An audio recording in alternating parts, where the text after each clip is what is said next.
नरेंद्र मोदी सरकार का बहुत प्राथमिकता वाला एजेंडा हमारे जवान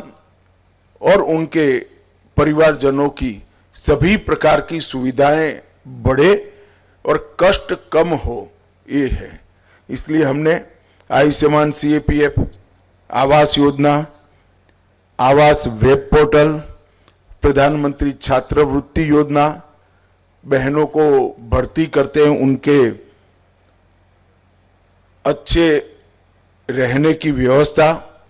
विकलांग अनुग्रह राशि को भी संरेखित करना, कई प्रकार के सुधार जवानों के कल्याण के लिए किए हैं। मैं आज बिहार के सीमांचल के क्षेत्र में आया हूं, तब मैं बिहार की जनता को भी कहना चाहता हूं कि हमने चुनाव में बिहार की जनता को वादा किया था कि हम बिहार को घुसपैठियों से मुक्त करेंगे। घुसपैठियों से मुक्ति से मतलब सिर्फ मतदाता सूची से नाम हटाना नहीं,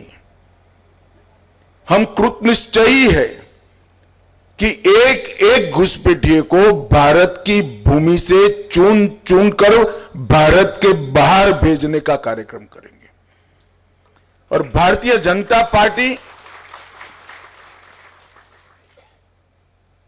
स्पष्ट कर देना चाहती है, मेरी सरकार भी स्पष्ट करना चाहती है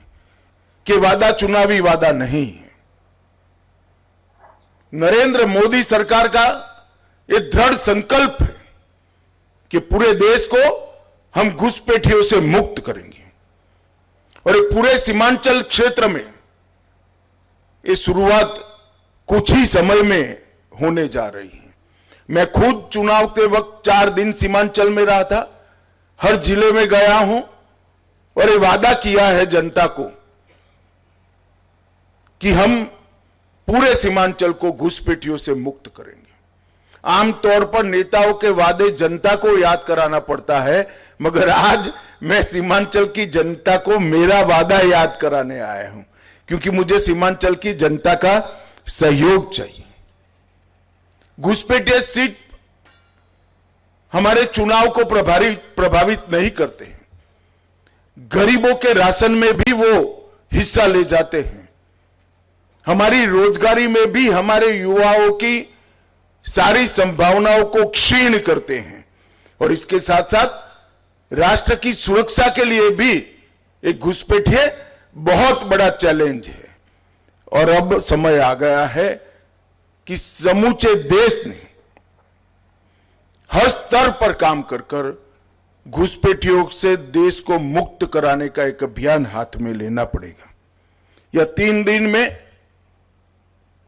भारत सरकार के संबंधित सारे मंत्रालय, बिहार सरकार के गृह मंत्रालय, district magistrate, district development officer, SP और कई सारे संगठनों की 3 दिन में डिटेल मीटिंग कर कर हम एक कार्य योजना बना रहे हैं और सीमा से